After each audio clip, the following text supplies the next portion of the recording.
आप सबका super concept classes में स्वागत है। और आज की इस वीडियो में आप लोगों को पूरे विस्तास बुक का very very important MCQ questions कराने वाला हूं। तो आप लोग इस वीडियो को पूरा देखिए आप लोगों का जो विस्तास है उसमें जितने भी चैप्टर्स है, हर एक चैप्टर्स में जितने भी इंपॉर्टेंट एमसीक्यू क्वेश्चंस है, हर एक को यहाँ पर मैं आपको बताऊंगा। वीडियो बहुत ही पावरफुल है, तो वीडियो को पूरा देखिए, जितना हो सके इस वीडियो को शेयर करें। और अगर आप लोग हमारे चैनल पर पहली बार आए हैं तो चैनल को सब्सक्राइब करने के साथ साथ बेल के आइकन को प्रेस कर दीजिए। तो चलिए शुरू करते हैं और एक एक करके हर एक चैप्टर्स के एमसीक्यू क्वेश्चंस को देख लेते हैं। तो हमारे पास यहाँ पर जो सबसे पहला चैप्टर है जिसका नाम है द थर्ड लेवल, और इसके हर एक एमसीक्यू क्वेश्चंस को यहाँ पर हम लोग बहुत ही बेहतरीन तरीके से समझेंगे। तो देखिए यहाँ पर हमारे पास जो सबसे पहला जो एमसीक्यू है आप लोग देख सकते हैं क्या है। सबसे पहला ये जो चैप्टर द थर्ड लेवल, इसके ऑथर का नाम यानी इसके लेखक का नाम बताना है। तो इसका आंसर हो जाएगा जैक फिने। जैक फिने इसके ऑथर है, जैक फिने इसके राइटर का नाम है, इस चैप्टर के लेखक का नाम है। देखिए क्वेश्चन नंबर 2 क्या है कि what does the third level signify. हमारा जो चैप्टर जिसका नाम है द थर्ड लेवल, ये चैप्टर क्या सिग्निफाई कर रहा है, क्या दर्शा रहा है, ये हमें बताना है। तो देखिए जितने भी मनुष्य है ना, सबका एक टेंडेंसी है, सब में एक क्वालिटी इस प्रकार का होता है। देखिए उनको दुख से अच्छा ना सुख लगता है, दुख किन्हीं को भी अच्छा नहीं लगता है। तो यहाँ पर इस चैप्टर में ये बताया गया है कि वर्तमान में जो दुख चल रहा है ना, ये किसी को पसंद नहीं है, बल्कि पास्ट में जो हमारा सुखद वाला जो समय था, जो अच्छा वाला जो टाइम पीरियड था, उसको सबको पसंद है। तो यहाँ पर ये चीज दर्शा रहा है, ये चैप्टर यही दर्शा रहा है। तो इसका सही आंसर हो जाएगा कि a human tendency to escape from the harsh realities of the present to past happy times। मतलब जो प्रेजेंट में जो रियलिटी है, जो उनके साथ जो कष्ट चल रहा है, इसको किसी को अच्छा नहीं लग रहा है, बल्कि सबका टेंडेंसी यही है कि वह पास्ट के जो हैप्पी मोमेंट्स है, जो खुशी वाले जो पल है, उसको याद करे। तो इसका सही आंसर हो जाएगा ऑप्शन नंबर ए। इसको आप लोग नोट डाउन कर लो। आगे देखते हैं, आगे चलिए अगला क्वेश्चन, क्वेश्चन नंबर 3।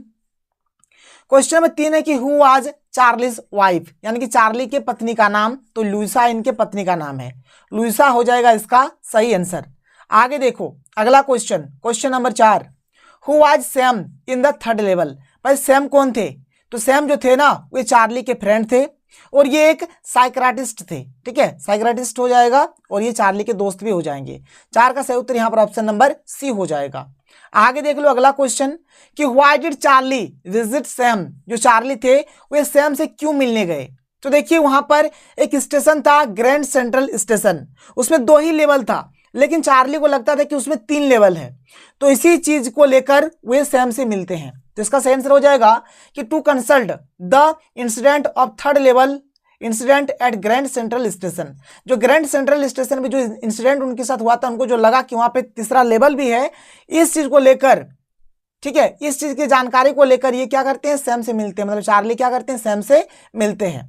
इसके बाद आगे देखो अगला क्वेश्चन, क्वेश्चन में 6। क्वेश्चन में 6 क्या है कि does the third level really exist as grand station. क्या ग्रैंड स्टेशन में वाकई में तीसरा लेवल एग्जिस्ट कर रहा था। तो यहां पर इसका आंसर हो जाएगा no, there were only 2 levels at the station. नहीं भाई, वहां पर तीसरा लेवल नहीं था, बल्कि उसमें मात्र 2 ही लेवल्स थे, 2 लेवल्स ही वहां पर एग्जिस्ट कर रहे थे। आगे देख लो अगला क्वेश्चन, क्वेश्चन 7। क्वेश्चन 7 क्या है कि what unusual thing the narrator sees at the grand central station. Grand central station पे नरेटर को मतलब कौन सा चीज अजीब लगा। तो वहां पर मात्र 2 ही लेवल था, मात्र वहां पर 2 ही लेवल था, लेकिन वहां पर उनको तीसरा लेवल भी मतलब एक इल्यूजन था। ठीक है, उन्होंने सोच लिया था तो उनको लगा, तो यही चीज उनको मतलब क्या लगा, एक अनयूजुअल लगा। ठीक है, ये एक अजीब सा लगा। थर्ड लेवल इसका सही आंसर हो जाएगा। आगे देख लो अगला क्वेश्चन, देखिए क्वेश्चन 8 क्या है कि why was the narrator seeing this third level. यानी जो नरेटर थे उन्होंने तीसरे लेवल को, थर्ड लेवल को क्यों देखा। तो भाई क्योंकि उनके मन में ना, उनके माइंड में स्ट्रेस एंजाइटी वगैरह आ गया था। ठीक है, वो स्ट्रेस में थे, इसलिए उनको तीसरा लेवल दिख रहा था। तो as a result of stress and anxiety in his mind, ये हो जाएगा इसका आंसर। 8 का सही आंसर ऑप्शन नंबर डी हो जाएगा। आगे देख लो अगला क्वेश्चन, अगला क्वेश्चन क्या है कि what does the psychiatrist explain to Charlie. जो इनके दोस्त थे सैम इनको क्या एक्सप्लेन करते हैं। तो एक्सप्लेन करके बोलते हैं कि ये जो तुम तीसरे लेवल को जो देख पा रहे हो, ये रियल में एग्जिस्ट नहीं कर रहा है, बल्कि ये क्या है, तुम्हारे मन का स्ट्रेस है, एंजाइटी है। तो ये हो जाएगा इसका भी आंसर कि that it was the result of stress and anxiety of his mind.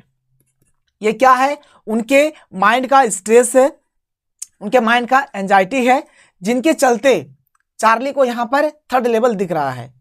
Question number 10, how did Charlie reach the third level.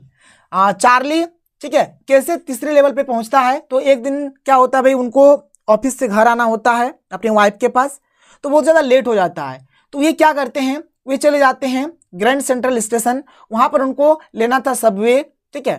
तो जब वहाँ पे जाते हैं तो वहीं पर उनको तीसरा लेवल दिखता है। तो इसका आंसर हो जाएगा कि in his fantasy he takes a subway और एक कॉरिडोर फास्टर देन ए बस। तो मतलब एक प्रकार का गाड़ी होता है, ठीक है, एक प्रकार का गाड़ी होता है, तो इसको पकड़ना था और वहीं पर उनको यहाँ पर तीसरा लेवल ग्रैंड सेंट्रल स्टेशन पे उनको दिखता है। ये हो जाएगा ऑप्शन नंबर ए, इसका बिल्कुल राइट आंसर हो जाएगा। क्वेश्चन नंबर 11 क्या है कि what was the third level. Third level क्या था, तो भाई थर्ड लेवल यहाँ पर एक जो नरेटर्स थे ना, जो यहाँ पर नरेटर्स है, जो चार्ली है, उन्होंने बस मन में एक इल्यूजन बना लिया था, उन्होंने सोच लिया था। तो ये हमारा क्या थे, an imaginary discovery of the narrator's mind. एक ऐसा डिस्कवरी था जो कि इमेजिनरी था, जो नरेटर्स के माइंड पे यहाँ पर जनरेट हो रहा है। बात क्लियर। तो 11 का सही आंसर ऑप्शन नंबर सी हो जाएगा। आगे देख लो अगला क्वेश्चन। अगला क्वेश्चन क्या है, देखिए क्वेश्चन नंबर 12 क्या है कि why was Louisa Charlie's wife worried. यानी चार्ली की जो पत्नी है जिनका नाम है लुइसा, ये बहुत ही चिंतित थी। क्यों चिंतित थी, तो देखिए चार्ली को जब थर्ड लेवल दिखता है तो उनका जो मेंटल हेल्थ होता है ना, बहुत ही कमजोर हो जाता है। मतलब मेंटली वे बहुत ही ज्यादा मतलब परेशान हो जाते हैं, उसमें स्ट्रेस एंजाइटी वगैरह आ जाते हैं। तो इसी चीज को लेकर वे चिंतित हो जाते हैं। तो यहाँ पर इसका आंसर हो जाएगा कि knowing the incident of third level. उनको पता है भाई कि उनको मतलब तीसरे लेवल को जब चार्ली ने देखा है तो उनके साथ क्या इंसिडेंट हुआ है उनको पता है, इसलिए लुइसा यहाँ पर चिंतित हो जाती है। ये हो जाएगा इसका आंसर। आगे देख लो अगला question, question number 13। Question number 13 क्या है कि whose signatures were there on the letter. Letter पे किसका सिग्नेचर था, तो सैम का था। किसका था, सैम का। सैम कौन था, तो चार्ली का दोस्त, ठीक है, चार्ली का दोस्त। यहां पर सैम हो जाएगा इसका बिल्कुल राइट आंसर। आगे देख लो अगला question, question number 14। Question number 14 आप देख सकते हैं यहां पर क्या है। क्वेश्चन नंबर 14 है कि what convinced Charlie that he had reached the third level grand central station and not the second level. Charlie को किस बात ने यकीन दिलाया कि वो तीसरे स्तर के ग्रैंड सेंट्रल स्टेशन पर पहुंच गया है, दूसरे स्तर पर नहीं है। मतलब यहां पर बताना है कि वह कौन कौन सा इंसिडेंट है, वह कौन कौन सा चीज है जिससे चार्ली को पता चलता है कि वे सेकंड लेवल पे नहीं है बल्कि वे थर्ड लेवल पर है। वे थर्ड लेवल पर पहुंच गए हैं, वे दूसरे लेवल पे नहीं है। कौन कौन सा चीज है, तो देखो पहला a different world of gas lights and brass spittoons, ठीक है, beards and moustaches of 1894 newspaper with a date June 11 1894।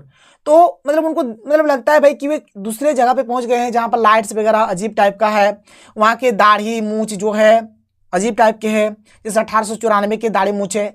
उनको एक न्यूज़पेपर दिखता है जिन पे 11 जून 1894 डेट लिखा हुआ होता है। तो इन सभी कारणों से पता चलता है, ये ऑल ऑफ दीज हो जाएगा इसका आंसर। इन सभी कारणों से पता चलता है चार्ली को लगता है कि मैं अब तीसरे लेवल पे आ गया हूं, दूसरे लेवल पे नहीं हूं। तो यहां पर ऑल ऑफ दीज इसका आंसर हो जाएगा। आगे चलो, आगे देखते हैं अगला क्वेश्चन कि what did Charlie find in his stamp collection. Charlie को अपने स्टाम्प कलेक्शन में क्या मिला, क्या मिलता है, तो फर्स्ट डे कवर मिलता है। क्या मिलता है भाई, फर्स्ट डे कवर, इसको याद रखो, फर्स्ट डे कवर मिलता है। What was the strangest thing at the third level. तीसरे स्तर पर सबसे अजीब चीज क्या थी, सबसे अजीब चीज क्या थी, तो यहां पर इसका आंसर हो जाएगा ऑप्शन नंबर डी हो जाएगा कि the corridor that led him into the past. वह गलियारा जो उसे अतीत में ले गया, वह गलियारा, वह कॉरिडोर जो था वह उसे क्या करते हैं, अतीत में ले जाते हैं, पास्ट में ले जाते हैं, और उनको यहां पे अजीब चीज लगता है। What specific difference did Charlie notice eight the third level of central station. वह कौन सा बहुत ही जो मुख्य अंतर है, जो स्पेसिफिक डिफरेंस है जो चार्ली नोटिस करता है थर्ड लेवल पर, ठीक है। तो वहां पर जब वे जाते हैं तब देखते हैं भाई हर तरफ उनको हर एक चीज पुराना पुराना ओल्ड दिखता है, सब कुछ पुराना दिखता है। स्टाइल बोलो, क्लोथ्स बोलो, सब कुछ वहां पे ओल्ड दिखता है, ठीक है। तो everything was old, styled and smaller in size. सब कुछ वहां पे भाई क्या थे, ओल्ड थे। चाहे आप यहाँ पर क्लोथ्स का बात कर लो, फैशन का बात कर लो, स्टाइल का बात कर लो, सब कुछ, और साइज में क्या थे भाई, छोटे थे। तो यहाँ पर 17 का सही उत्तर यहाँ पर ऑप्शन नंबर बी हो जाएगा। आगे चलते हैं, अगला क्वेश्चन देखते हैं। अगला क्वेश्चन देखो क्या है कि what is first day cover. First day cover क्या है, तो फर्स्ट डे कवर है a new stamp gets the post mark and date. एक न्यू स्टाम्प था जिसपे पोस्ट मार्क और डेट्स वगैरह उसमें था। तो जब उनको एक नया स्टाम्प मिलता है जिसपे पोस्ट मार्क और डेट लिखा हुआ होता है, इसी को फर्स्ट डे कवर बोला जाता है, जिसपे सैम का सिग्नेचर था। ठीक है। Why does Charlie want to visit Galesburg. ठीक है। तो वह गर्ल्सबर्ग में विजिट करना क्यों चाहते थे, ठीक है, क्यों जाना चाहते थे वहां, तो to escape from the troublesome world, परेशानी भरी दुनिया से बचने के लिए। जो भी परेशानी भरी दुनिया है, जो प्रॉब्लम्स वाली जो भी दुनिया है, उनसे बचने के लिए वे गर्ल्सबर्ग जाना चाहते हैं। इसके बाद आगे देखो अगला क्वेश्चन क्या है। ठीक है, अगला क्वेश्चन हमारे पास है, ठीक है, क्वेश्चन नंबर 20 कि what did Charlie see at the third level. वे थर्ड लेवल पे क्या देखते हैं भाई, तो ये थर्ड लेवल पे देखते हैं flickering gas lights and people with funny moustaches, यानी टिमटिमाती गैस लाइटें और अजीब मूछों वाले लोग वहां पर वे देखते हैं। ठीक है, ये हो जाएगा इसका आंसर। ठीक है, इसको आप लोग नोट डाउन कर लो। और यहाँ पर ये चैप्टर हमारा खत्म हो जाता है। तो चलिए हम लोग अगले चैप्टर में चलेंगे। हमारे पास जो अगला चैप्टर है जिसका नाम है द टाइगर किंग। अब हम लोग इस चैप्टर के very very important MCQ questions को करेंगे। तो देखिए हमारे पास जो सबसे पहला जो क्वेश्चन है, क्वेश्चन नंबर 1 क्या है, देख लीजिए कि who is the author of the tiger king. ये जो चैप्टर है द टाइगर किंग, इसके ऑथर का नाम पूछा गया है, लेखक का नाम पूछा गया है। तो इसका आंसर हो जाएगा रामास्वामी अय्यर, इसका आंसर हो जाएगा। आगे देख लीजिए अगला क्वेश्चन, क्वेश्चन नंबर 2 यहाँ पर क्या है, क्वेश्चन नंबर 2 है जो ऑथर है ना, ऑथर का पेन नेम यहाँ पे पूछा गया। देखो भाई जो राइटर होते हैं, राइटर का पेन नेम होता है, जैसे मैंने आपको एक एग्जांपल के तौर पे बताया था, जिसे महेंद्र सिंह धोनी को हम लोग माही के नाम से जानते हैं, उसी प्रकार से ऑथर्स का जो पेन नेम होता है, यहाँ पर क्या हो जाएगा, ये जो रामास्वामी अय्यर है, इनका पेन नेम हो जाएगा कल्कि। ऑप्शन नंबर सी इसका बिल्कुल राइट आंसर हो जाएगा। देखो भाई चलकी बल्कि कल्कि ऐसे देगा तो कंफ्यूज मत हो जाना, कल्कि पे टिक कर देना। ठीक है, आगे देख लेते हैं। आगे देख लीजिए अगला क्वेश्चन, क्वेश्चन नंबर यहाँ पर 3। क्वेश्चन नंबर 3 हमारे पास क्या है, क्वेश्चन नंबर 3 है कि on which issue is the story the tiger king a क्या है स्टायर ऑन, यानी द टाइगर किंग कहानी किस मुद्दे पर आधारित है। ये जो टाइगर किंग, ये जो पूरी जो चैप्टर है, ये मतलब एक ऐसे व्यक्ति जिनके पास ताकत है, अब इस ताकत के बल पर ये कुछ भी करता है। मतलब यहाँ पर ये जो इस चैप्टर में जो किंग होते हैं, जो राजा होते हैं, ये अपने बल के बदौलत 100 टाइगर्स को मारने का कसम खा लेते हैं। मतलब एक यहाँ पर पंडित जी होते हैं, बोलते हैं कि तुम्हारा जो मृत्यु है 100 बाघों के द्वारा तुम्हारा मृत्यु होगा। ठीक है, मतलब बाघों के द्वारा ही तुम्हारा मृत्यु होगा। तो ये राजा ठान लेते हैं कि मैं बाघों को मारूंगा और 100 बाघ को मारूंगा, मतलब 100 यहाँ पर टोटल्स में टाइगर्स को मारूंगा। तो यहाँ पर ये जो चैप्टर है, इस चैप्टर में ताकतवर लोगों के झूठे अभिमान, अहंकार और जिद को दिखाया गया है, यानी on the false pride, ego and stubbornness of the powerful people, ये सब चीज को दिखाया गया है। 3 का सही उत्तर यहाँ पर ऑप्शन नंबर डी हो जाएगा। आगे देख लेते हैं अगला क्वेश्चन, क्वेश्चन में 4 क्या है कि what does Durai mean in the story. Durai मतलब क्या हो जाएगा, तो chief leader in Tamil, Tamil की जो चीफ लीडर होते हैं उनको दुराई बोला जाता है। हु वाज क्या है दुराई सानी, दुराई सानी कौन थे, तो एक लालची महिला थी। ठीक है, एक उच्च पदस्थ ब्रिटिश अधिकारी की पत्नी, मतलब एक बहुत ही बड़े जो अच्छे पद पे जो थे एक ब्रिटिश अधिकारी, उनकी पत्नी। ठीक है, यहाँ पर दुराई सानी थी। तो एक ग्रीडी वुमेन यानी ये लालची महिला, wife of A high rank British officer, मतलब एक हाई रैंक ब्रिटिश ऑफिसर्स की ये पत्नी है। ठीक है, 5 का सही उत्तर यहाँ पर ऑप्शन नंबर सी हो जाएगा। आगे देख लो अगला question, question 6 who is the tiger king in the story. तो इस स्टोरी में टाइगर किंग कौन है, तो एक राजा है जिसका नाम है सर जिलानी जंग बहादुर। इस राजा को ही यहाँ पर टाइगर किंग के नाम से जाना जाता है, क्योंकि इसने कसम खा लिया था कि ये 100 टाइगर्स को मारेंगे। ठीक है, ये बहुत ही टाइगर्स को मारे हैं, इसलिए इनका नाम क्या है, द टाइगर किंग। आगे देखो, what did the astrologer predict, यानी जो एस्ट्रोलॉजर थे, जो यहाँ पर जो ज्योतिषी थे ना, उन्होंने क्या भविष्यवाणी किया था, तो इन्होंने भविष्यवाणी किया था कि जो राजा है, राजा का जो मृत्यु है ना, जो 100 टाइगर होंगे, 100 जो बाघ होंगे, उन्हीं से इनका मृत्यु होने वाला है, उन्हीं से इनका मृत्यु होने वाला है, यानी कि 100 बाघों के द्वारा ही इनका मृत्यु होगा, यही इन्होंने भविष्यवाणी किया था। At what age the boy crowned as king, किस उम्र में लड़के को राजा का ताज पहनाया गया? तो जब ये 20 साल के थे तब, ठीक है। How did the king challenge the prediction of the astrologer, राजा ने ज्योतिषी की भविष्यवाणी को कैसे चुनौती दी? मतलब जब ज्योतिषी जो थे ना, जब इन्होंने बोल दिया कि राजा का जो मृत्यु है 100 टाइगर्स के द्वारा होगा, तो राजा भी कसम खा लेते हैं कि मैं भी 100 टाइगर्स को मारूंगा, 100 बाघों को मैं भी मारूंगा, ये राजा कसम खा लेते हैं और इस प्रकार से चुनौती देते हैं, ठीक है। अगला question number 10, what became the cause of Kings death? देखो राजा का मृत्यु कैसे होता है? तो राजा का मृत्यु भाई टाइगर के द्वारा ही होता है, बट ये जो टाइगर होता है नहीं, जिंदा नहीं होता है, बल्कि एक लकड़ी का टाइगर होता है, जिनको एक खिलौने की दुकान से खरीद के लाया था राजा अपने बेटे के जन्मदिन के शुभ अवसर पर। तो भाई उन्हीं से मतलब एक निकला हुआ था, वही उनके हाथ में लगता है, फिर इन्फेक्शन से इनकी मृत्यु हो जाती है। तो यहाँ पर इसका आंसर हो जाएगा the wooden tiger from the toy shop, ठीक है। एक लकड़ी की जो बाघ है जिनको टॉय शॉप से खरीदा गया है, उन्हीं से इनका मृत्यु होता है, ये इनके डेथ का मृत्यु का कारण है। आगे देखो, what passed Maharaj right hand, महाराज के दाहिने हाथ में क्या चुभा? तो वही जो बाघ के जो बॉडी पे था ना, the silvers on toy tigers body, खिलौना बाघ के शरीर के एक टुकड़े उनके हाथ में चुभ जाते हैं।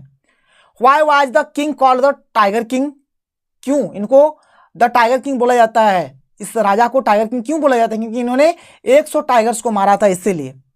व्हाट डज कल्कि trying to show in the story, कल्कि इस कहानी में क्या दिखाना चाह रही है, ठीक है। तो इस कहानी में देखो भाई, यहाँ पर ज्योतिषी जो थे ना, उन्होंने भविष्यवाणी कर दिया था कि तुम्हारा जो मृत्यु है बाघों के द्वारा ही होगा।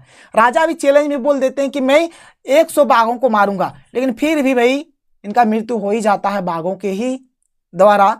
तो यही बोला जा रहा है कि हम लोग कभी भी नियति के खिलाफ नहीं जा सकते हैं। जो भाग्य में लिखा है भाई वो भाग कर आएगा, यानी जो भाग्य में लिखा है वो होगा ही होगा। हम अपनी किस्मत को नहीं बदल सकते हैं, बस हम अपने कर्म को कर सकते हैं। तो यहाँ पर बोला जा रहा है कि the fertility of going against the destiny, यानी कि नियति के विरुद्ध जाने की निरर्थकता। यहाँ पर नियति के विरुद्ध, जो हमारा भाग्य में है उसके विरुद्ध हम लोग नहीं जा सकते हैं। व्हाई वाज द महाराजा सो क्या है anxious to kill 100th tiger, महाराजा 100वें बाघ को मारने के लिए इतने उत्सुक क्यों थे? क्योंकि जब यहाँ पर ज्योतिषी ने भविष्यवाणी कर दिया था कि तुम्हारा मृत्यु 100वें बाघों के ही द्वारा होगा, तब राजा सोच रहे थे कि भाई मैं मारूंगा ही मारूंगा, 100 बाघों को मारूंगा। इसके लिए ये बहुत ही उत्सुक थे, क्योंकि इनको भविष्यवाणी को गलत करना था। जो ज्योतिष ने जो भविष्यवाणी किया था उस चीज को गलत साबित करना चाह रहे थे, इसलिए बहुत ही उत्सुक थे। ये 99 बाघ तो मार देते हैं, 99 बाघ तो मार देते हैं, लेकिन एक बाघ नहीं मार पाते हैं। और वही हमारा एक जो बाघ होता है वह लकड़ी का बाघ होता है, जिससे राजा की मृत्यु होती है। तो यहाँ पर वही है कि क्या है कि to ensure safety and to prove prediction wrong, ये मतलब भविष्यवाणी को गलत साबित करना चाह रहे थे, इसलिए बहुत ज्यादा उत्सुक थे।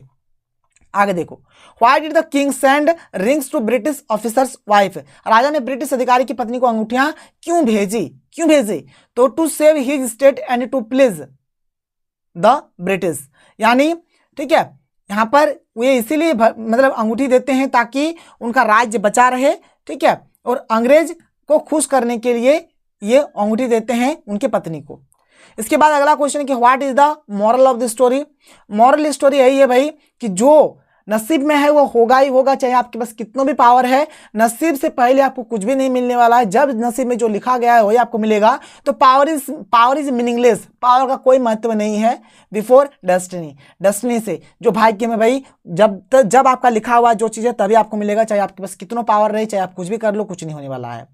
How many surgeons were summoned to attend the king, तो 3 सर्जन हो जाएंगे। Identify the literary device in like quills all over it, तो इसमें स्मिली है भाई, ये सब मैं बता दूंगा, ठीक है। ये जो पोएटिक डिवाइस है ना, इसको मैं बता दूंगा, इसके ऊपर मैं एक पर्टिकुलर वीडियो बनाऊंगा।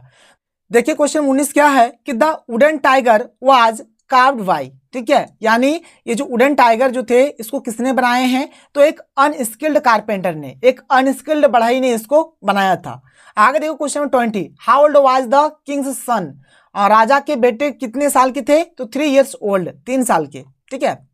द 100th टाइगर हेड क्या है? तो यहां पर हो जाएगा फेंटेड हो जाएगा इसका आंसर।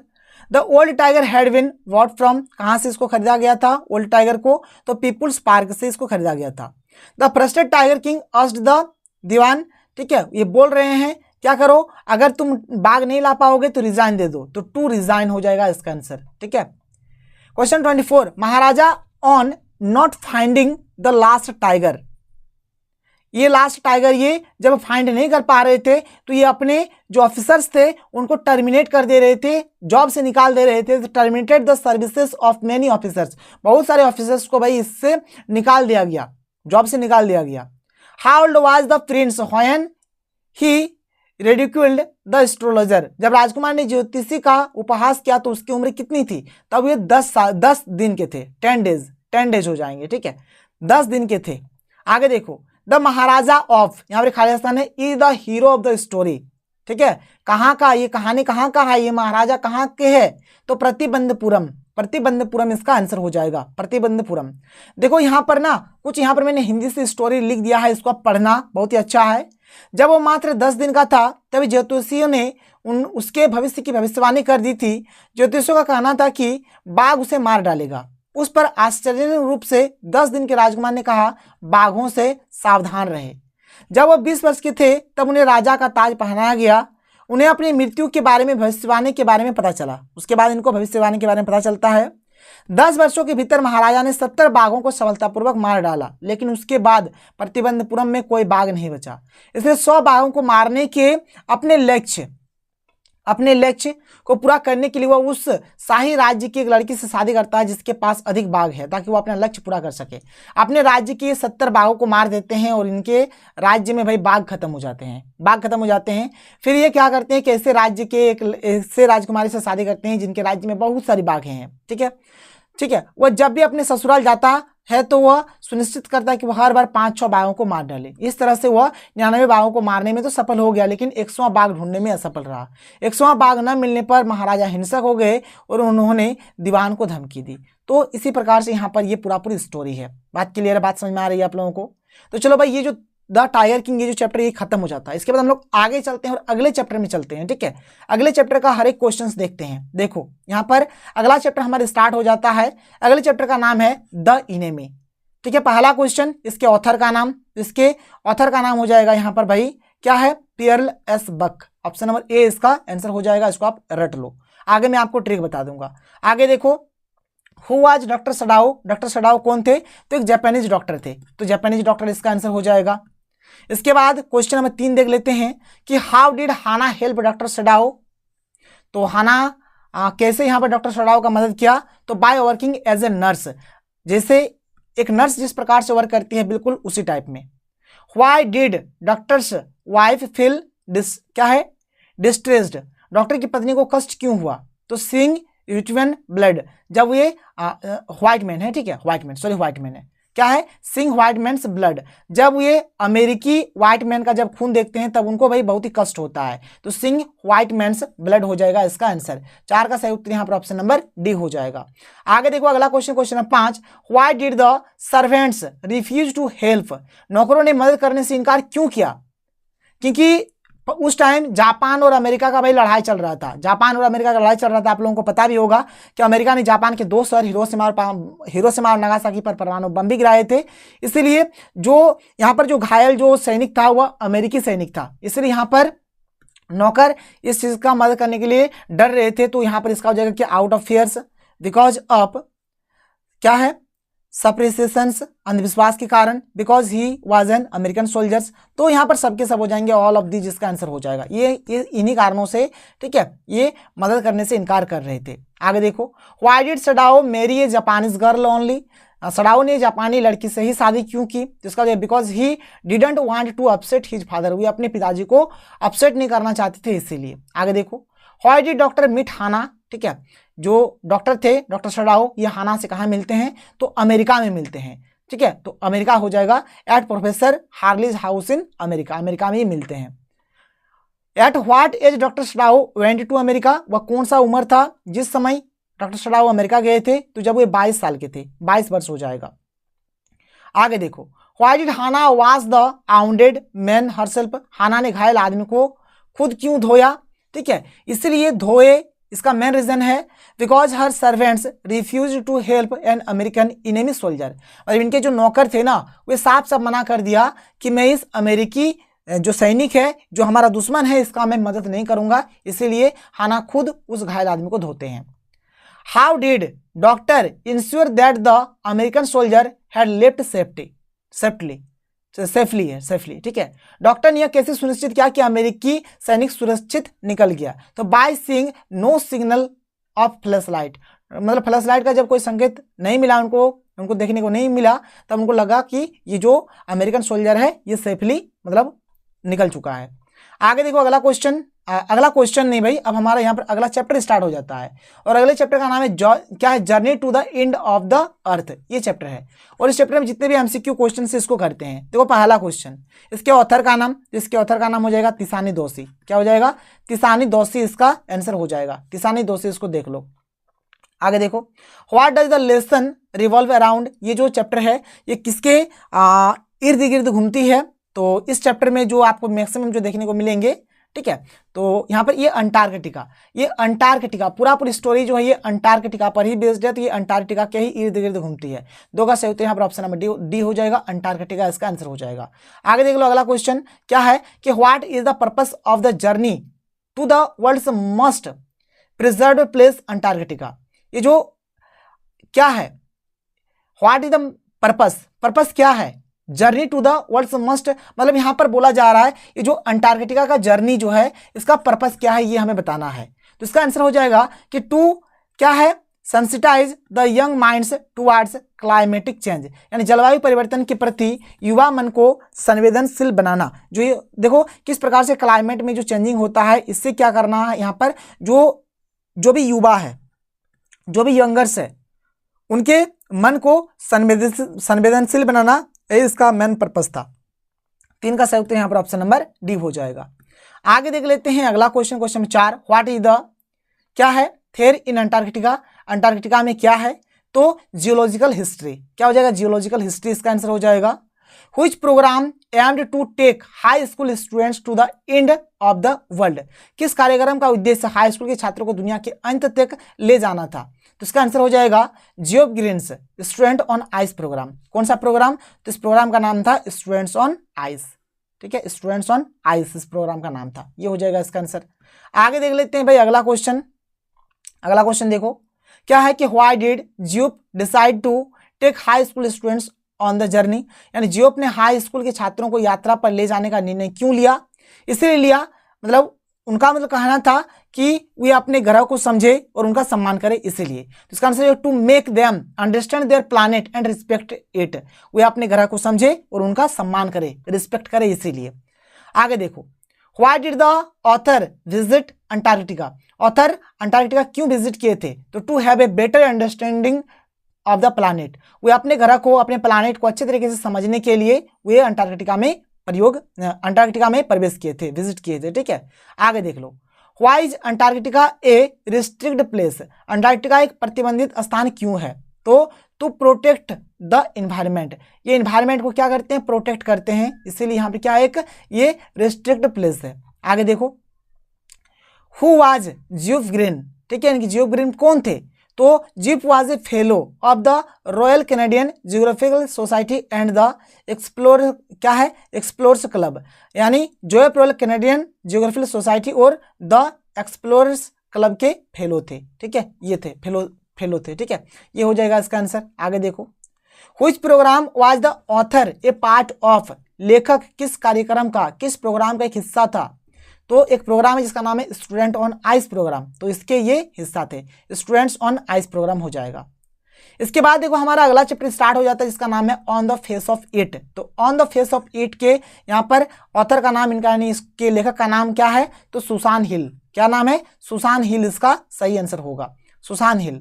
आगे देखो, व्हाट इज दिस प्ले फ्यूचरिंग, इस नाटक में क्या विशेषता है? तो इसमें है कि an old man and a small boy meeting in old man's garden, मतलब इसमें क्या है? एक हमारा एक ओल्ड मैन है और यहाँ पर एक स्मॉल बॉय है जो मिलता है कहाँ? इन ओल्ड मैन्स गार्डन में। कहाँ? इन ओल्ड मैन्स गार्डन में, ठीक है, ये हो जाएगा इसका विशेषता। Who is Mr Lamb, Mr Lamb कौन थे? तो एन ओल्ड मैन, ये एक ओल्ड मैन थे। What were Derry and Mr Lamb victims of, Derry और मिस्टर लैम्ब किस चीज के शिकार थे? तो ये फिजिकल इम्पेयरमेंट यानी कि इनका मतलब जो फिजिकल कंडीशन था ये मतलब सही नहीं था, यानी शारीरिक हानि, इसके ये शिकार थे। Why did mister lamb help dairy, ठीक है, मिस्टर लैम्ब ने डेयरी का मदद क्यों किया? तो because he wanted Derry to change his view of life, ताकि जो डेयरी है वो अपना दृष्टिकोण जो है, दृष्टिकोण जो है वो अपने जीवन के प्रति बदल दे, उनका जो change his view of life, ठीक है, बात समझ में आ रहा है आप लोगों को, यानी उनका जो दृष्टिकोण है लाइफ के प्रति वो उस चीज को बदल दे, इसलिए उन्होंने इनका हेल्प करा। हु इज डेयरी, डेयरी कौन था? तो dairy a boy of 14 and has acid burnt on his face, dairy जो था वो 14 साल का लड़का था, उसका चेहरा जो था ना तेजाब से, एसिड से जला हुआ है। क्या है? What units mister lamb and dairy, Mr lamb और डेयरी को क्या एकजुट करता है? तो भाई दोनों का जो फिजिकल क्या है, फिजिकल एम्पेयरमेंट दोनों को एक दूसरे से कनेक्ट करता है, दोनों में सेम चीज है। आगे देखो क्या है कि how does mister lamb keep himself busy, mister lamb जो थे वो अपने आप को कैसे बिजी रखते थे? तो बाय रीडिंग बुक्स, मतलब किताब पढ़कर, बाय चैटिंग विद पीपुल्स, दूसरे लोगों से बातचीत कर कर, by pulling down the ripe crab apples of his garden, अपने बगीचे के पके हुए केकड़े सेबों को उखाड़ कर, तो ये इन सब कामों से अपने आप को बिजी रखते थे।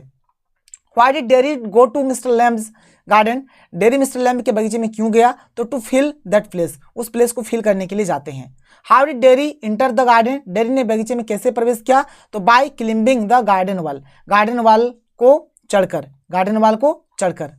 आगे देखो why did mister lamb keep the door of his garden open, क्या है, मिस्टर लैम्ब ने अपने बगीचे का दरवाजा क्यों खुला रखा? इसलिए खुला रखा तो कि to chat with the people and the children who come there to take fruit, वहाँ फल लेने आने वाले लोगों और बच्चों से बातचीत करने के लिए वे अपने दरवाजे को क्या करते हैं, खुले रखते हैं।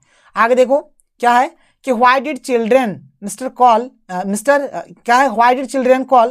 लैम्ब, क्या है, लेमी लैम्ब, ठीक है, मतलब यहाँ पर जो बच्चे थे ना वो मिस्टर लैम्ब को लेमी लैम्ब बोलते थे। क्यों बोलते हैं? तो जब बम विस्फोट होता है तो उनका एक पैर टूट जाता है, जिस कारण बच्चे जो थे ना उनको क्या बोलते थे, लेमी लैम्ब बोलते थे, यानी because of his broken leg in A bomb explosion, यानी एक बम विस्फोट में उनका पैर टूट जाने के कारण जो बच्चे हैं ना उनको लेमी लैम्ब बोलते हैं।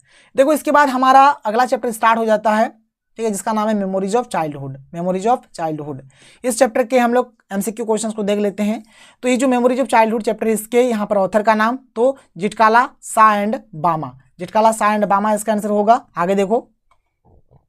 आगे देखो अगला question, what does the story present, ये स्टोरी क्या प्रेजेंट करता है? तो यहाँ पर हो जाएगा an autobiographical episode from the lives of two women, दो महिलाओं की जीवन का एक आत्मकथात्मक प्रसंग। इस चैप्टर में दो महिला का, समझो कि जीवनी का यहाँ पर एक जीवनी प्रेजेंट किया गया है, ठीक है। आगे देखो what are the names of the two women, ये दो वुमेन का नाम क्या है? तो एक का नाम है सा, एक का नाम है बामा। पूरा नाम जिटकाला सा, ये नेटिव अमेरिकन, ये एक अमेरिकन थे, एंड बामा तमिलियन दलित, और ये जो बामा है ये तमिलियन दलित। और इस चैप्टर में एक यहाँ पर जिटकाला सा का और यहाँ पर बामा, ये दो जन का यहाँ पर डिस्कशन किया गया है। आगे देखो what advice did Annan give to Bama, Annan ने बामा को क्या सलाह दी? तो इन्होंने सलाह दिया कि to study hard and progress to rise above all shackles of, क्या है, इंडिजिनिटी, यानी अपमान के सभी बंधनों से ऊपर उठने के लिए कठिन अध्ययन करना और प्रगति करना, ठीक है, क्योंकि भाई दलित को पता है हर एक जगह पे, हर एक देश पे किस प्रकार से उनका हक नहीं दिया जाता है। हुआ जिटकाला सा, तो ये एक नेटिव अमेरिकन थी, ठीक है, मैंने बता दिया। व्हाट डिड जिटकाला सा फाइंड, जिटकाला सा ने क्या पाया? तो discrimination against native American culture and women, मूल अमेरिकन संस्कृति और महिलाओं के प्रति भेदभाव, ठीक है, ये चीज उनको वहां पर मिला। What did the cutting of long hair of Zitkala Sa symbolize in the lesson, ठीक है, यहाँ पर जिटकाला सा का जो लंबे लंबे जो बाल है वो काट दिया जाता है, ये क्या सिंबलाइज कर रहा है इस चैप्टर में बताना है। तो सब्जेक्शन टू द रूलर्स, यानी शासकों की अधीनता, मतलब शासक के ये अभी भी अधीन है, ये गुलाम है। हु इज बामाज ब्रदर, तो अन्नान कौन थे? बामा के भाई थे। हाउ मच टाइम डिड बामा टेक टू रीच होम, बामा को घर पहुंचने में कितना समय लगा? 1 आवर, 1 घंटे का समय लगा। आगे देखो what is the meaning of childhood memories, बचपन की यादों का क्या मतलब है? तो memories formed during childhood period, बचपन की अवधि के दौरान बनी यादें, ये हो जाएगा इसका आंसर। देखो ये जो चैप्टर है ना, इस चैप्टर में और कुछ क्वेश्चंस बन सकते हैं, हो सके मैं आपको आगे और प्रोवाइड करा दूं। तो यहाँ पर ये हमारा खत्म हो जाता है। तो चलिए हम लोग मिलते हैं अगले वीडियो में। थैंक यू, जय हिंद।